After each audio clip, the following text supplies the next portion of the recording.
Pues vamos a comenzar el aula de formación en el nombre del Padre, y del Hijo, y del Espíritu Santo. Amén. Padre nuestro, que estás en el cielo, santificado sea tu nombre. Venga a nosotros tu reino. Hágase tu voluntad en la tierra como en el cielo. Danos hoy nuestro pan de cada día. Perdona nuestras ofensas, como también nosotros perdonamos a los que nos ofenden. No nos dejes caer en la tentación y líbranos del mal. Amén. Sagrado Corazón de Jesús. Muy bien, pues nada, nos sentamos. Vamos a seguir este año, ya os digo, santos canonizados en el siglo XXI, y por lo tanto son santos que os van a sonar mucho, ¿vale? Entonces, hoy toca el Padre Pío de Pietrelcina. Entonces, os voy a contar primero algunos datos de su biografía para que nos hagamos una idea. Es el que sale en la foto, ¿verdad? Hoy sí que funciona, ¿no? Bien, que el otro día no funcionaba. El Padre Pío. Entonces, su vida es muy sencilla. Él nace en el año 1887 con el nombre de Francesco Forgione. Es de una familia humilde, y él muy pronto, en su infancia, ya tuvo algún hecho extraordinario. Como vais a ver hoy, los que no conozcáis al Padre Pío, os vais a quedar muy impactados de la de dones extraordinarios que él tuvo en su vida. Y para que veáis hasta qué punto, él cuenta cómo en su infancia, a los 5 años, se le apareció el Sagrado Corazón de Jesús, y durante toda la vida tuvo apariciones de la Virgen María, ¿vale? O sea que ya veis que desde los 5 años ya tenía claramente un don especial de Dios, una llamada especial. Y bueno, a los 16 años ya entró de seminarista, entró de novicio en la orden de los frailes menores capuchinos, que fue la orden donde él vivió como capuchino toda su vida. Por eso siempre en las fotos que veis aparece con el hábito capuchino, ese hábito marrón con el que también fue enterrado. Entonces, a los 16 años entra y es ordenado a los 24 años como sacerdote. Y empieza su etapa de sacerdote, pero está marcada por un hecho que le va a perseguir toda la vida, que son los estigmas. El Padre Pío tuvo una gracia extraordinaria de tener en su cuerpo los estigmas, pero al principio este don especial que recibió de Dios no era visible, entonces él los padecía. Ya sabéis que cuando se habla de estigmas son los agujeros de Cristo en las manos, en los pies, en el costado y en la cabeza a veces, que algunos santos la han tenido y otros no. Entonces, el Padre Pío tuvo esos dolores, esa unión con la cruz de Cristo al principio de su vida sacerdotal. Cuando llevaba solo un año de sacerdote, ya empezó a tener esta gracia extraordinaria.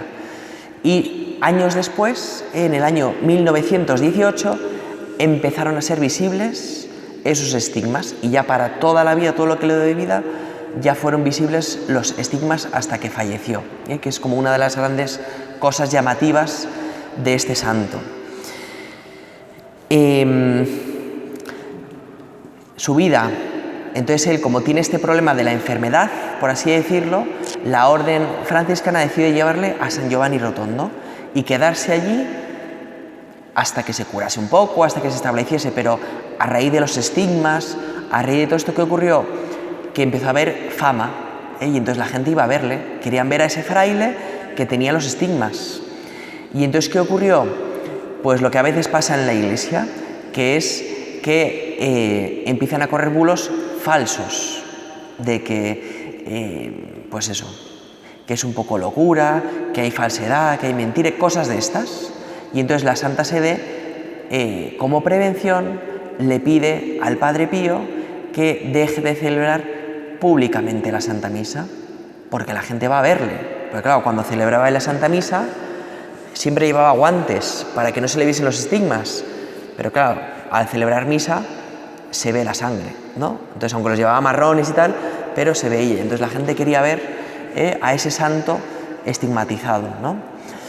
Con lo cual, fijaos qué desgracia, durante años el pobre Padre Pío tuvo que celebrar privadamente.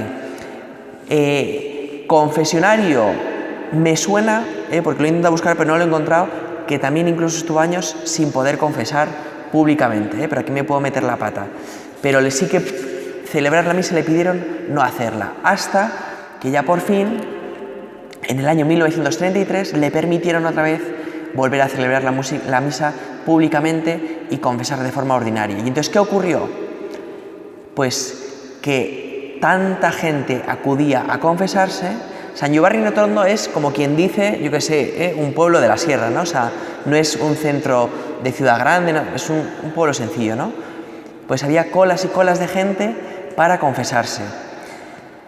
Se le llama el mártir del confesionario en este sentido, porque le echaban muchísimas horas al confesionario.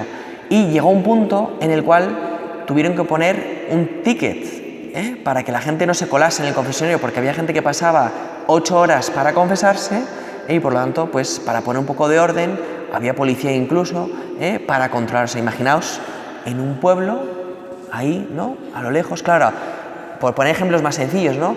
Imaginaos Lourdes, que lo conocemos un poco, ¿no? Fátima, pues imaginaos riadas de gente para un confesionario, para ir a confesarse con el Padre Pío. Pues peregrinaban de todo el mundo para confesarse con él. Por eso hoy día, por ejemplo, si tú vas a Italia, es uno de los santos más conocidos, porque él falleció en el año 68, con lo cual mucha gente con 20 años pudo ir allí a confesarse con él o a ver esas grandes colas, ¿no? A ver el efecto San Giovanni Rotondo, y años después han transmitido ese fervor a los demás. Imaginaos, grandes colas para las confesiones. ¿Y qué pasaba cuando celebraba misa? Pues cuentan cómo tuvo que celebrar misa también en la calle, porque había tanta gente que venía que no cabía en el templo y por eso tuvo que empezar a celebrar la misa por la calle. Entonces, su vida es así de sencilla. San Giovanni Rotondo toda su vida, años de vida oculta porque la Santa Sede le pide que no lo haga públicamente y tal. Obras apostólicas que él fundó, porque no tenía mucho tiempo, porque era confesar casi todo el día. Pues él fundó ahí en San Giovanni Rotondo, tuvo una inspiración especial de crear un hospital, pero no un hospital cualquiera, un hospital de unas dimensiones exageradas para un pueblo como era San Giovanni Rotondo, porque eso era lo que le había inspirado Dios. Luego os hablaré de este hospital, pero es una de las grandes obras de su vida. Se llamaba la Casa del Alivio del Sufrimiento. Tiene sentido porque la vida del Padre Pío fue una vida de sufrimiento, de dolor continuo toda su vida. Por lo tanto, él, cuando veía a los enfermos, veía a un semejante, ¿no? Alguien que estaba ahí, por lo tanto decía, hay que crear la Casa del Alivio del Sufrimiento, ¿no? Un hospital. Y otra gran obra suya son, que todavía existen hoy día, ¿no?, los grupos de oración. Se llaman hoy día grupos de oración del Padre Pío. Eso fue porque él acogió una iniciativa del Papa Pío XII, donde hubo un año que incitó mucho a que se hiciesen plegarias, oraciones con una gran intensidad. Y él, acogiendo esta iniciativa del Papa, dijo, vamos a crear unos grupos de oración que hoy día se mantienen. El funeral del Padre Pío, el Padre Pío pues falleció a los 81 años, o sea que llegó hasta una vida larga. Y entonces cuando falleció, cuentan, que esto no suena reciente, que su funeral, su cuerpo estuvo expuesto para la veneración, para que la gente pudiese despedirse durante 4 días, porque no paraba de llegar gente. Os digo que esto nos suena a la reina, ¿verdad?, de Inglaterra, que ha estado varios días, pues esto, 4 días, un monje que nunca salió de un pueblo. 4 días la gente viniendo a rezarle y a despedirse de él. Se calcula que estuvieron unas 100.000 personas en su entierro y un hecho extraordinario es que cuando falleció los estigmas desaparecieron. Entonces él, cuando está enterrado, pues ya no hay estigmas, no hay rastro de ellos. Murió en el año 68, fue beatificado en el año 1999 y solo 3 años después fue canonizado. ¿Vale? Esto es muy importante. Cuando se inicia una causa de beatificación o de canonización, hay requisitos que se ponen, ¿no? Y uno de ellos es que la fama de santidad no se reduzca simplemente a su ámbito familiar. Es decir, imaginaos que se muere un hijo tuyo de un cáncer, ¿no?, por ejemplo, y uno dice, es que era muy santo, cómo vivió la enfermedad, cómo tal, ¿no? Y entonces toda tu familia le rezáis, le pedís cosas, os concede favores, pero eso no es válido para empezar una causa. Es necesario que gente que le ha desconocido, que nunca en su vida le ha visto, coja cariño y devoción, le rece y le conceda favores. Pues claro, imaginaos San Giovanni Rotondo, que iban de todo el mundo, pues qué fácil fue iniciar su causa de beatificación y de canonización. Entonces, este es un resumen de su vida. ¿Con qué nos podemos quedar de este resumen así de su vida? Pues yo diría con 3 cosas, ¿no? La primera, con la obediencia. Porque es muy fácil decir que San Giovanni Rotondo estuvo sin celebrar misa públicamente X años. Es fácil decirlo, pero en cambio hacerlo es difícil. Porque cuando uno ve que está haciendo algo bueno, que viene muchísima gente, que cambia el alma de las personas que vienen, es decir, que hay mucho fruto y que te dicen no lo hagas, ¿qué es lo que te pide el instinto? No hagas caso, porque esto está haciendo mucho bien, porque esto es para Dios. Y en cambio el Padre Pío obedientemente entendía que Dios puede hacer bien de muchas otras formas. Por eso me quedaría con su obediencia, que es fácil, ¿no? Hoy día, por ejemplo, si esto ocurriese, imaginaos un cura que llenase las iglesias, ¿no? Le dijese, mira, vamos a pedirte que te metas a clausura un tiempecito, porque estás llamando mucho la atención y mejor no llamarla. ¿Qué diría? Voy a llamar a la prensa para que salga en televisión esto, no me lo podéis hacer, no sé qué. Pues el Padre Pío se calló y obedeció, ¿no? Por lo tanto, yo esta cosa me quedaría de su vida, ¿no? La obediencia. Segundo factor que me quedaría de su vida, pues algo que él debió meditar muchas veces, que es cuándo el Padre Pío dio más fruto en su vida, en sus años de vida pública o en sus años de vida oculta. Pues es algo que a nosotros nos puede hacer meditar. Porque nosotros, los que estamos aquí, ninguno vamos a tener estigmas nunca. Ninguno vamos a tener los dones que luego os voy a decir que él tuvo. Es decir, que vamos a ser gente normal y corriente. Por lo tanto, uno dice, ¿mi vida puede dar mucho fruto siendo yo una persona normal y corriente? Pues claro, si vemos que en la vida del Padre Pío esos años de vida oculta, sin frutos, dieron mucho fruto, entenderemos que nuestra vida también puede dar mucho fruto.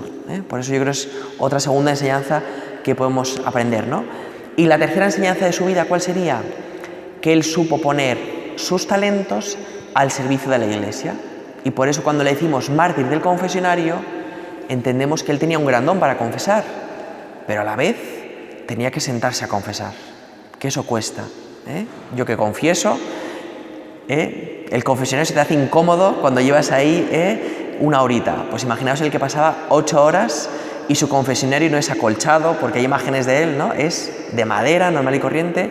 Entonces él, sus dones, los puso al servicio de la Iglesia, que no era fácil tampoco. Bueno, entonces esto, así por hacer un poco resumen de su vida. Ya os voy a contar cosas distintas, aspectos de su vida. Uno, la confesión. Entonces, como os contaba antes, desde las 2 de la mañana había ya cola de gente para confesarse. Tuvieron que poner estos turnos del ticket. Y él le prohibieron predicar, el Santo Oficio, predicar, en el año 1924. Recibió los estigmas en el 18, en el 24 le prohibieron predicar. Celebrar misa en público, ya os he dicho, pero además tampoco podía predicar, simplemente confesar. ¿Cómo confesaba él?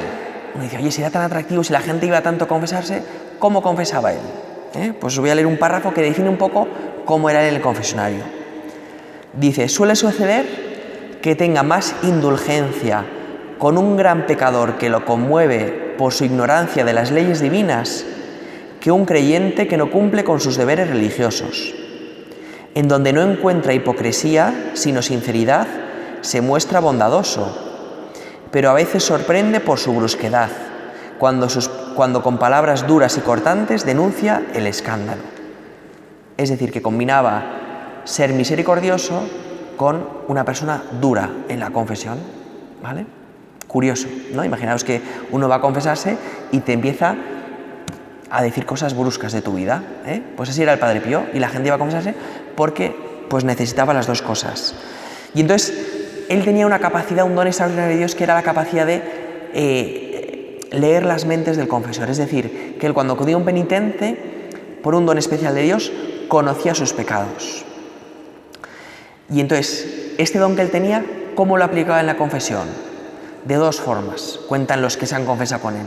Dice, en algunos casos ayudaba a los penitentes a recordar cosas del pasado.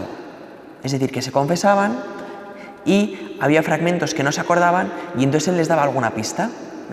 Imaginaos que te has confesado y te dice, oye, ¿y no había algo que en verano te había pasado? Ay, sí, tiene toda la razón, es verdad, se me había olvidado decirlo. Y el penitente lo decía. Tenía ese gran don para como empujar un poco al penitente con algo que se le había olvidado. Y a veces hacía otra táctica, que era que el penitente se confesaba, le daba vergüenza decir algún pecado, se lo callaba y entonces el Padre Pío se quedaba callado. Se quedaba callado. Y entonces el penitente, al verle callado, pues confesaba lo que no había dicho. Y entonces dicen que el Padre Pío decía, eso era lo que yo estaba esperando que dijeses. O sea, que tenía esta capacidad para ayudar a la gente a confesarse. Una anécdota de una confesión, por ejemplo, por contaros así también chismes de su vida, cuenta un señor que tenía planeado matar a su mujer. Esto es un hecho real, Tenía planeado matar a su mujer porque estaba con otra señora saliendo y tal, entonces dice, pues la mato y así me puedo casar con la nueva señora. Aquí la gente, como veis, bruta. Y entonces su mujer, a la que quería matar, tenía mucha ilusión por ir a San Giovanni Rotondo. Y entonces su marido pues dijo, pues venga, vamos allí a San Giovanni Rotondo, ¿no? Y entonces coincidió que el Padre Pío estaba en la sacristía sin nadie y tal, entró esta señora con su marido y entonces el Padre Pío le dijo al marido, sal de aquí, gritándole, sal de aquí, miserable, ¿ignoras que no tienes derecho de manchar tus manos con la sangre de tu esposa? Imaginaos cómo se quedó la esposa al oír esto del Padre Pío. Y cuentan que este señor se largó, desapareció 2 días y a los 2 días volvió a confesarse. Se confesó con el Padre Pío, que fue muy misericordioso, y le dijo en esa confesión, le dijo, estáis teniendo problemas de esterilidad, no, lo contrario, de quedaros embarazados, vamos, ¿no? Lleváis tal, os vais a quedar embarazados. Y cuentan cómo al año nació el hijo. Y su mujer fue al Padre Pío también a preguntarle y decirle, Padre Pío, ese señor que me decías que me iba a matar, dice, tranquilo, que no te va a tocar nunca más en tu vida. Entonces, como veis, el Padre Pío era bruto, pero a la vez tenía este don extraordinario que permitía que la gente se acercase a él, ¿vale? Más anécdotas así de cómo él leía las mentes, pues cuentan de 2 hermanas que querían conocer al Padre Pío, querían ir a San Giovanni Rotondo, pidieron permiso a su padre y su padre les dijo, vale, os lo concedo, pero esos guantes que tiene el Padre Pío manchados de sangre y que todo el mundo le besa, hijas mías, no lo beséis porque es asqueroso y os vais a contagiar, ¿vale? Prometedme que vais a ir, pero no le vais a besar los guantes. Las hermanas dijeron, lo prometemos, Y entonces las hermanas llegaron a San Giovanni Rotondo, se ilusionaron un montón al ver toda la devoción que había al Padre Pío, pudieron por fin llegar al Padre Pío y entonces se abalanzaron como para besarle las manos, porque veía que todo el mundo lo hacía, ¿no? Y entonces el Padre Pío las frenó y les dijo, ¿os habéis olvidado de vuestra promesa? Entonces, como veis, tenía un don especial, de tal. Y ya la última anécdota, de así cosas extraordinarias de su vida, cuenta cómo cuando ya estaba el pobre muy malito, a punto ya de morir, estaba ya en su celda y entonces fue el médico de turno a ver cómo estaba, a curarle, y entonces mientras le estaba ahí atendiendo, dijo el Padre Pío, de rodillas, hay que rezar por alguien que se está enfrentando ahora mismo con el tribunal de Dios. Y entonces se pusieron ahí el médico con el fraile y con alguno más que estaba ahí en la habitación a rezar juntos. Entonces rezaron y dijo el Padre Pío, ¿sabéis por quién acabamos de rezar? Dijeron, ¿por quién? Por el rey de Inglaterra, que acaba de fallecer. Y entonces el médico le dijo, Padre Pío, se confunde, el rey de Inglaterra simplemente tiene un resfriado, pero no ha fallecido. Se fue el médico, llegó a su casa y cuando llegó el noticiario vio que el rey de Inglaterra había fallecido a la hora en que ellos se pusieron a rezar. Entonces, como veis, su capacidad llegaba mucho más que simplemente a lo que veía. Bueno, entonces, dones místicos, como veis, es un santo poco habitual. La santidad, lo hablamos la semana pasada, no consiste en tener estos dones, Simplemente estos dones son un instrumento que Dios pone para ser más santo, pero la santidad no se reduce simplemente a tenerlos. Entonces, ¿qué dones místicos tuvo el Padre Pío? El primero, los estigmas.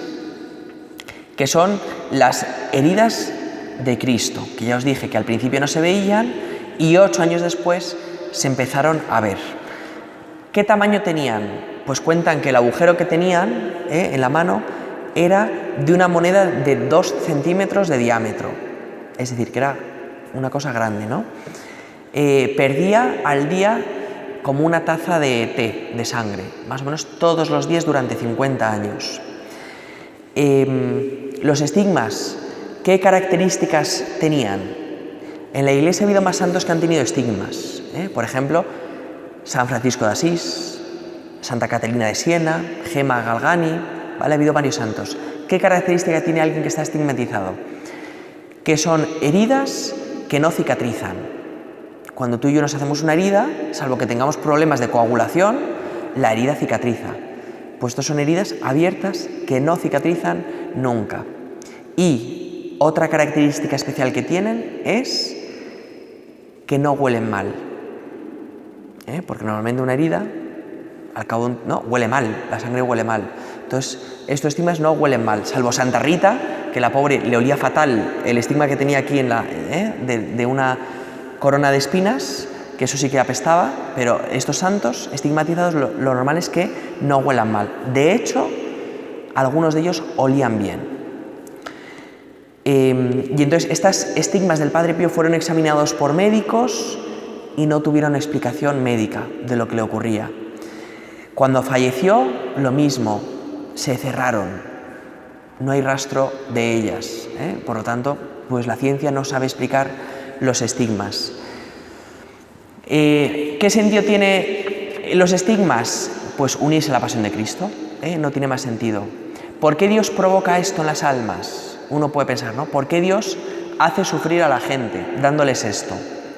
Pues bueno, Dios da el dolor, pero a la vez da la gracia de vivirlo, y en el fondo lo da como una gracia especial para luchar por la santidad, para poder mirar a la cruz de un modo distinto, ¿vale? Algunos teólogos cuentan que todos los santos estigmatizados, ninguno de ellos ha pedido este don a Dios, sino que le ha llegado de modo espontáneo, sin esa súplica. Luego, otro don místico que tuvo el Padre Pío, el don de la bilocación. Bilocación es estar en 2 lugares a la vez, ¿vale? Y de esto hay muchas anécdotas, ¿vale? Entonces, ¿qué es lo curioso? Que San Giovanni Rotondo nunca salió de el Padre Pío nunca salió de San Giovanni Rotondo. Entonces, estos dones de bilocación uno puede pensar, bueno, es que como viajaba mucho, como salía en la tele, no había tele en esa época como tal, ¿no? Pues la gente podía pensar que le veía, pero no es así, porque si nunca salió de ahí y mucha gente dijo que le vio en otros lugares, pues claramente vivió este don de bilocación. ¿Cómo se ha certificado este don de bilocación? Muy fácil. No tengo ninguna anécdota, pero os cuento las que he leído así por encima, ¿no? Pues gente que, por ejemplo, estaban haciendo algo, ¿no? Se les aparece el Padre Pío, les dice que dejen de hacerlo y de repente viajan alguna vez a San Giovanni Rotondo, ven al fraile y le dicen, uy, este es el fraile al que yo vi. Y eso innumerables personas se lo dijeron. El Padre Pío, ¿qué cuenta de esas bilocaciones? Él lo único que cuenta es que generalmente ocurrían cuando él estaba haciendo oración. Es lo único que sabemos de ese don de la bilocación. Un tercer don que él tuvo fue el don de la transverberación. ¿Qué consiste esto? Este es un don místico, el más famoso es el de Santa Teresa de Jesús, que hay un cuadro de él, que es pues, como una espada. Os voy a leer el relato, ¿vale? Pero es como una espada que atraviesa el corazón, purificando el corazón, permitiendo que se sane de alguna forma. La transverberación, en el caso del Padre Pío, que os voy a leer el relato, tiene una cualidad, que es que la herida, que tiene una herida en el corazón del Padre Pío, real, que se ha visto, que es en forma de cicatriz, en forma de una X, con 7 centímetros en cada lado. Por lo tanto, pues fijaos, qué curioso, ¿no? Entonces os cuento el relato, el que él cuenta. Dice, fui asaltado por un personaje celestial, el cual tenía en la mano una lanza con la punta de fuego. El personaje celestial le arrojó la lanza atravesando su alma. El Padre Pío sintió un dolor muy intenso en la parte más íntima de su corazón. un sufrimiento tan atroz que sintió que moría. El personaje celestial había purificado el alma del Padre Pío con fuego para hacerla digna de recibir a Jesús y había dejado sobre el costado una herida como sello del amor. Y este hecho de la transverberación ocurrió cuando el Padre Pío estaba confesando, lo cual tiene como mucho sentido que sea en ese momento, ¿no? Curas el corazón del Padre Pío para que sea como el corazón de Cristo, misericordioso en la confesión. Bueno, más dones que tuvo el Padre Pío. Tuvo el don, como ellos llamaban algunos, del olor de santidad, que era un olor a perfume que irradiaba de él. Entonces, era un olor que no todo el mundo percibía, solo algunos eran capaces de percibir, que tenía fragancias distintas, de distinta intensidad y que no era constante siempre, que venía y que se iba. Entonces, ¿este olor a qué se debe? Pues muchos teólogos dicen que era de los estigmas, que ese olor de la sangre, además de no oler mal, incluso a veces olía bien, y por eso lo llamaban el olor de santidad, porque era como un olor muy fuerte, que decían, aquí va el santo oliendo a santidad. Y el último don místico que él tuvo fue el don de examinar los corazones y las almas, estas anécdotas que os he contado. Entonces, este don de leer las almas, como veis, no es simplemente una capacidad extraordinaria de comprender a las personas, no, es leer en sus almas, reconocer pecados que ellos tienen. Él, ¿cómo lo expresaba? Dice, ¿cómo le ocurría esto, Padre Pío? ¿Cómo podía usted ver esto? Y él decía, a través de Jesús yo veo y siento todo. Veo tu alma como tú te ves en el espejo. Era el modo en que él podía expresar lo que le estaba ocurriendo. Bueno, el Padre Pío. Entonces, ¿cómo el Padre Pío hablaba de cosas muy habituales que vivimos nosotros? Pues voy a leer, por leer algo de él, que no os he leído nada de él. Entonces, de la confesión, por ejemplo. Él que decía de la confesión. Dice, la confesión es la limpieza del alma. Tienes que hacerla al menos una vez a la semana. No quiero que las almas estén lejos de la confesión por más de una semana. Una sala limpia y no ocupada recoge polvo. Regresa cada semana y verás que el polvo tiene que ser removido de nuevo. Como veis, ponía ese ejemplo tan sencillo, que no hace falta ser gran pecador para irse a confesar. Otro hecho, la comunión, por ejemplo, los que comulgamos a diario. Como él hablaba de la comunión, decía, es verdad, no somos dignos de recibir a Jesús. En todo caso, considerarse indignos es una cosa normal, pero acercarse al Santísimo Sacramento en un estado de pecado mortal es muy grave. Somos todos indignos, pero es Jesús quien nos invita, es Él quien lo quiere. Recibámoslo humildemente con un corazón lleno de amor. Otro hecho normal que hacemos, el examen de conciencia. Como él hablaba de ese examen de conciencia. Decía, cada comerciante experimentado en este mundo no solo hace un seguimiento durante todo el día para ver si ha perdido o ganado en cada venta, también por la noche hace la contabilidad del día para determinar lo que debe hacer al día siguiente. De ello se desprende que es indispensable hacer un riguroso examen de conciencia, breve pero lúcido, todas las noches. ¿Qué contaba de la lectura espiritual, por ejemplo? Decía, el daño ocasionado a las almas con falta de lectura de libros sagrados me hace estremecer. Lo que el poder espiritual de la lectura tiene que dar lugar es a un cambio de rumbo y hacer que incluso la gente del mundo entre en el camino de la perfección.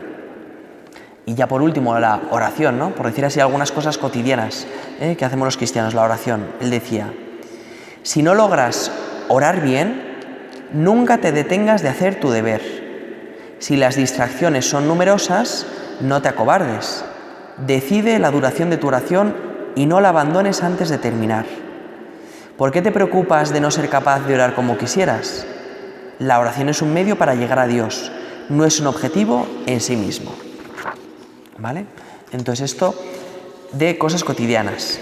Lugares de su vida. Pues hay dos lugares especiales, dos obras apostólicas que él hizo. Una, ya os hablé antes, el hospital, la casa alivio del sufrimiento del Padre Pío. Entonces, ¿cómo fue esta idea y cómo fue este proyecto del Padre Pío? Luego lo vamos a ver, tengo un vídeo preparado con los dos lugares más significativos. Entonces, él decía, en la enfermedad está Jesús, y él decía, en el pobre está Jesús. Por lo tanto, en el pobre enfermo está doblemente Jesús. Por eso es este deseo que él tenía de hacer un hospital para los pobres y para los enfermos. Entonces, él propone esta idea a los religiosos con los que él convivía en el año 1940. Y le dice eso, tienes un hospital gigantesco. La capacidad del hospital, para que os hagáis una idea, era cuando se abrió de 300 camas y 15 años después llegó a abarcar 900 camas. Es un hospital muy grande. Entonces, los monjes, cuando se lo dijo, vamos a construir este hospital, ¿qué le dijeron? Le dijeron, primero, es imposible construir un hospital así de grande en San Giovanni Rotondo, no tiene sentido. Lo segundo que le dijeron es, Padre Pío, estamos en plena guerra. La guerra fue del 39 al 45. Y le dijo, Padre Pío, ¿cómo vamos a sacar dinero si estamos en guerra, ¿no?, en pleno abastecimiento? Total, que el Padre Pío le dio igual todo, arrancó con el proyecto y en el año 47 se comenzó. Acabada la guerra, se comenzó el proyecto, que se terminó en el año 54. Y cuentan que el Padre Pío intentaba todos los días ir a visitar y pasar un rato con los enfermos en esta casa del alivio del sufrimiento. La segunda obra apostólica que él hizo, ¿cuál fue? Construir una iglesia allí en San Giovanni Rotondo, que él llamó la Iglesia de la Sagrada Familia. Entonces se hizo en un lugar donde él cuenta cómo escuchó el coro de los ángeles y unas campanas, y por lo tanto decidió que ese era el lugar donde Dios le pedía construir la iglesia. Entonces, fue una iglesia lo mismo, ¿no?, a lo bestia, como siempre el Padre Pío.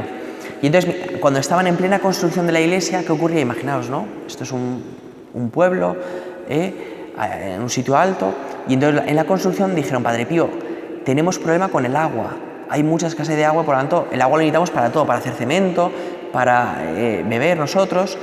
Por lo tanto, es un gran problema construir aquí esta iglesia sin el agua. Y entonces el Padre Pío le dijeron, a ver, dejadme el mapa, el plano de dónde va a estar cimentado, cómo va a ser todo. Señaló un sitio y dijo, cavad aquí que vais a encontrar un pozo. Y entonces cavaron y encontraron un pozo.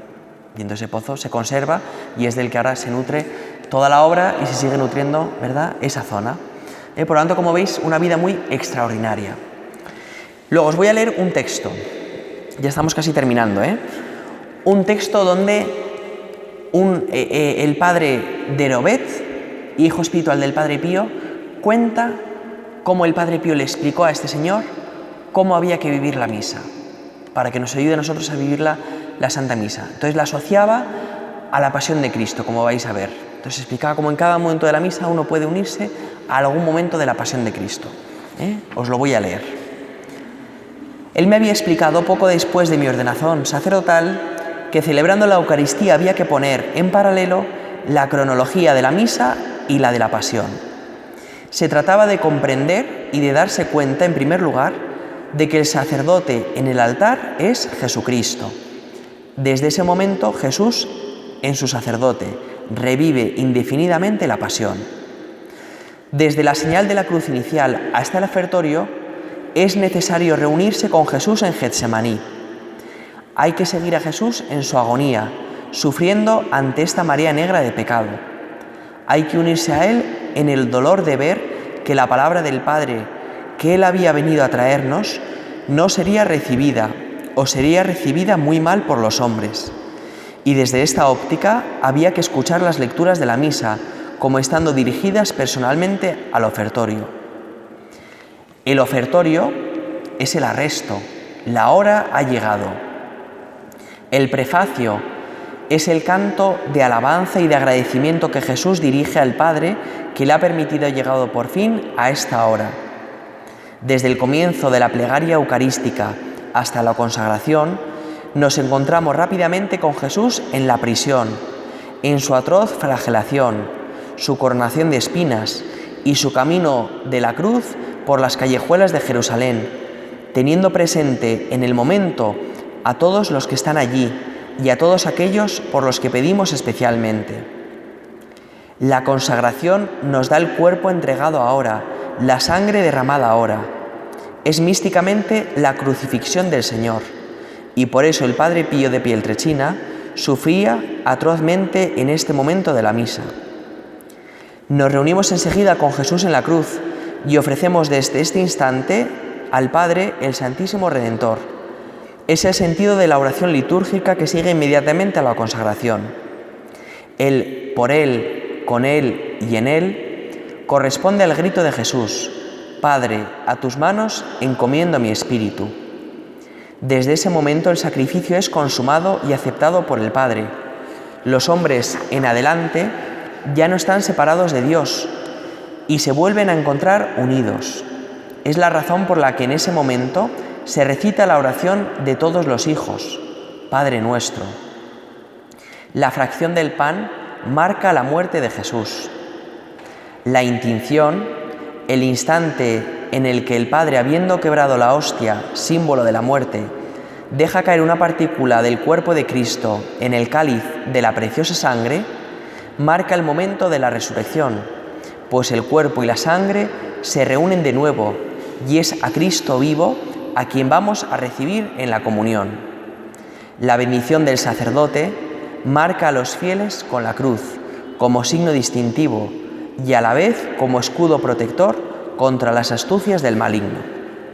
Veis que es un texto bonito, ¿verdad? Que nos ayuda a vivir la misa unidos a Cristo. Por eso os digo que recibir los estigmas no es una maldición, un dolor, sino que, como veis, el Padre Pío todo lo unía a la pasión de Cristo y permitía pues ver la misa o ver a los enfermos de un modo distinto a como nosotros le vemos por no tener esos estigmas, ese dolor constante en nuestra vida.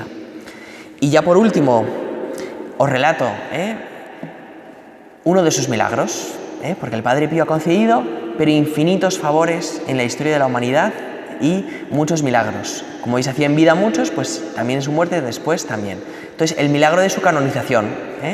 ¿Cuál fue el milagro de la canonización? Pues cuentan unos padres que vivían en San Giovanni Rotondo, que el padre trabajaba de médico en el hospital, de hecho, que su hijo Mateo enfermó, y el pobre, típica enfermedad, pues de muerte, y entonces estaba ahí el pobre pues médicamente siendo tratado, pues le quedaban nada, días u horas de vida, y entonces el matrimonio, pues la mujer dijo al marido, dijo: mira, tú ocúpate de lo médico, que es lo que tú sabes, yo me voy a dedicar a pedir ayuda espiritual. Y esta mujer fue a San Giovanni Rotondo, fue a la iglesia, a donde estaba el cuerpo del Padre Pío, y le rezó fervorosamente pidiendo por la curación de su hijo. Y cuentan cómo el hijo, después de ese día de oración, despertó del coma, se curó sin tener ninguna secuela. Y entonces, cuando el hijo despertó, dijo que el que había visto en el hospital sujetándole la mano era el Padre Pío, que le decía: no te preocupes porque vas a volver pronto a casa. Eso cuenta el niño cuando se levantó del coma. Pues esto es el Padre Pío, como veis, un gran santo con muchos dones muy espectaculares. Entonces, si os parece, ahora tengo un vídeo de 3 minutitos muy cortito donde se nos enseña esa casa del alivio y las 2 iglesias que hay allí, que son una chiquitita, bueno, chiquitita como esta, vamos, grande, y otra ya más grande, que fue donde estaba guardado, donde estuvo muchos años el Padre Pío enterrado, ¿vale? Pues lo vemos.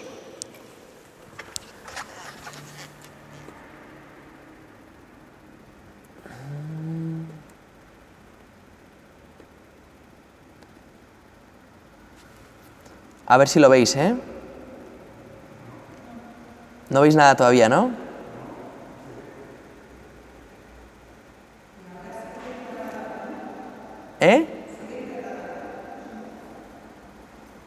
¿Dónde está enterrado? Pues no tengo ese dato, no te sé decir. No te sé decir dónde está enterrado. ¿No se ve nada? Pues darme un minuto, ¿vale?